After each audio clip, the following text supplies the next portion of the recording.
আমরা যারা পুরনো ফটোগুলোকে স্মৃতি হিসাবে রেখে দিতে চাই আমাদের মেমোরি কার্ডে, তখন কিন্তু আমাদের অজান্তেই মেমোরি কার্ড থেকে আমাদের ফটোগুলো ডিলিট হয়ে যায়, তখন কিন্তু আমাদের সবারই খারাপ লাগে। সো আজকে আমি এমন একটা ট্রিক্স নিয়ে এসেছি যেখানে আপনি ফটো রাখলে, এমন একটা সফটওয়্যার রয়েছে যেখানে আপনি ফটো রাখলে আপনি 100 বছর পরে হলেও আপনি ফটোগুলোকে দেখতে পারবেন, কোনো ধরনের ডিলিট হওয়ার সম্ভাবনাই নেই। আপনার চাইলে পরবর্তী প্রজন্মরাও আপনার ফটো ভিডিওগুলো দেখতে পারবে। সো এখানে আপনারা 15 জিবির মতো রাখতে পারবেন, 15 জিবি ফটো ভিডিও রাখতে পারবেন। সো এটা হচ্ছে গুগলের একটা প্রোডাক্ট, গুগল ড্রাইভ। আপনারা এখানে রাখলে আপনার ফটো ভিডিওগুলো অন্য কেউ দেখতে পাবে না আপনি ছাড়া, মানে একদমই সেফলি আপনারা এখানে লুকিয়ে রাখতে পারবেন। সো কীভাবে রাখবেন সেটাই আমি আজকের ভিডিওতে দেখাবো, ভিডিওটি শেষ পর্যন্ত দেখবেন। আজকের ভিডিওটি শুরু করা যাক। ফটো ভিডিওগুলোকে সেফলি লুকিয়ে রাখতে হলে আপনাকে আপনার ফোনে একটা অ্যাপ্লিকেশন দেওয়া থাকবে, এটা আপনার প্রতিটা ফোনেই দেওয়া থাকে। এটার নাম হচ্ছে গুগল ড্রাইভ লেখা থাকবে। সফটওয়্যারটার নিচে এরকম একটা আইকন থাকবে, যদি না থাকে আপনারা প্লে স্টোরটা ওপেন করবেন। জাস্ট আপনার প্লে স্টোরে আসার পরে সার্চ বারে ক্লিক করে গুগল ড্রাইভ লিখে সার্চ করবেন। আমি ঠিক যেইভাবে লিখতেছি আপনারা এইভাবে লিখে সার্চ করে দেবেন গুগল ড্রাইভ।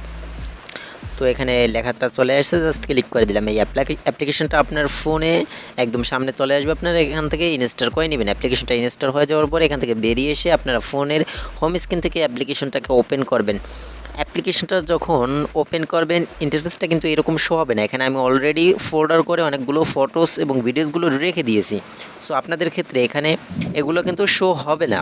আপনাদের ক্ষেত্রে এখানে মানে ফোল্ডার করার একটা অপশন আসবে, অথবা আপনারা এখানে প্লাস আইকনে ক্লিক করে ফোল্ডার করে নেবেন। সো ফোল্ডার কীভাবে করে সেটা একটু পরে দেখাচ্ছি। আগে এখানে একটা সেটিংস করতে হবে, যেই সেটিংসটা না করলে আপনারা ফটো ভিডিওগুলো এখানে আপলোড দিতে পারবেন না। সো সেই সেটিংসটা করার জন্য উপরে কিন্তু পাবেন একটা 3 ডট মেনু। এখানে 3 ডট মেনুতে ক্লিক করতে হবে। ক্লিক করার পরে আপনার স্ক্রল ডাউন করে নিচে আসলেই পেয়ে যাবেন সেটিংস। এখানে সেটিংসে ক্লিক করবেন, দেন নিচে আসবেন। একদম সবার নিচে আসলে একটা অপশন দেখতে পারবেন, এখানে আপনার ক্ষেত্রে টিকমার্কটা দেওয়া থাকবে। আপনারা এখান থেকে টিকমার্কটা উঠেই নেবেন, কারণ টিকমার্ক দেওয়া থাকলে আপনি ওয়াইফাই দিয়ে আপলোড করতে পারবেন। আর যদি টিকমার্ক না দেওয়া থাকে আপনারা ফোনের ডাটা দিয়ে আপলোড করতে পারবেন। সো আপনারা এখানে টিকমার্কটা উঠেই দিবেন। তো এখানে টিকমার্কটা উঠিয়ে দেওয়ার পরে আপনারা এখান থেকে বেরিয়ে আসবেন। বেরিয়ে আসার পরে এবার ফোল্ডার করবেন। ফোল্ডার করার জন্য প্লাস আইকনে ক্লিক করবেন, দেন এখান থেকে ফোল্ডারে ক্লিক করবেন। দেন আপনার এখানে নাম দেওয়ার অপশন আসবে, আপনার নাম দিয়ে নেবেন। আমি দিতেছি না, জাস্ট এখানে লিখলেই আপনার নামটা অটোমেটিক এখানে চলে আসবে। সো এখানে ক্রিয়েটে ক্লিক করে দিলেই আপনার ফোল্ডারটা কিন্তু তৈরি হয়ে যাবে। এখানে নিচে দেখতে পাচ্ছেন আমার ফোল্ডারটা কিন্তু তৈরি হয়ে গেছে। সো আমি ফোল্ডারটা ওপেন করি, এখানে কিছু নেই। জাস্ট আমি অন্য একটা ফোল্ডারে ফটো ভিডিওগুলো আপলোড করে দেখাইতেছি। আমি ধরে নিন এই ফোল্ডারটা আপলোড করব। তো আপনারা যেই ফোল্ডারটা তৈরি করবেন সেই ফোল্ডারটা ওপেন করবেন। ওপেন করার পর এখানে নিচে পাবেন একটা প্লাস আইকন, এখানে প্লাস আইকনে ক্লিক করবেন। দেন এখানে আপলোডে ক্লিক করবেন, মাঝে একটা অপশন পাবেন আপলোড, এখানে ক্লিক করবেন।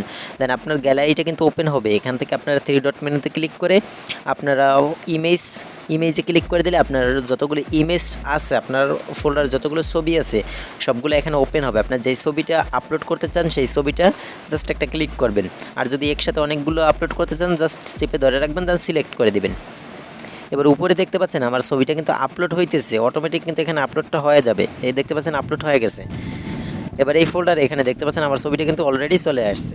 সো আপনারা এইভাবে ছবি লুকিয়ে রাখতে পারবেন। কীভাবে ভিডিও লুকিয়ে রাখবেন সেটাও আমি এখন দেখাই।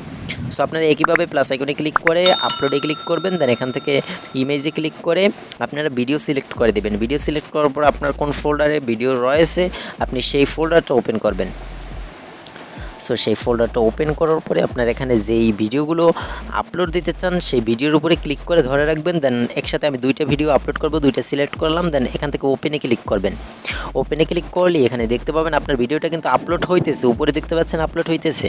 সো এখানে একটাই সমস্যা যে আপনার ফোনের এমবি খরচ করে আপলোড দিতে হয়, এছাড়া বাকি সবগুলোই সুবিধা। কারণ এখানে আপনারা ছবি রাখলে আপনারা 100 বছর পর হোক, 50 বছর পর হোক, 20 বছর পর হোক আপনারা দেখতে পারবেন। মানে আপনার কি করতে হবে, জাস্ট এইখানে যে জিমেলটা আপনার ফোনে লগ ইন করা রয়েছে ওই জিমেলটার পাসওয়ার্ডটা এবং আপনার জিমেল অ্যাড্রেসটা মনে রাখলেই হবে। মানে যখনই আপনি ওই জিমেল পাসওয়ার্ড এবং অ্যাড্রেস দিয়ে ওপেন করবেন তারপর আপনার গুগল ড্রাইভে আসলেই আপনার এই ছবিগুলো দেখতে পারবেন। এটা 500 বছর পর হোক, 1000 বছর পর হোক, আপনার কি করতে হবে, জাস্ট ওই জিমেইলের পাসওয়ার্ড এবং জিমেল অ্যাড্রেসটা মনে রাখতে হবে। মানে আপনার ফোনে ওই জিমেলটা লগ ইন করলেই আপনারা এই ছবি ভিডিওগুলো ফটোগুলো দেখতে পারবেন।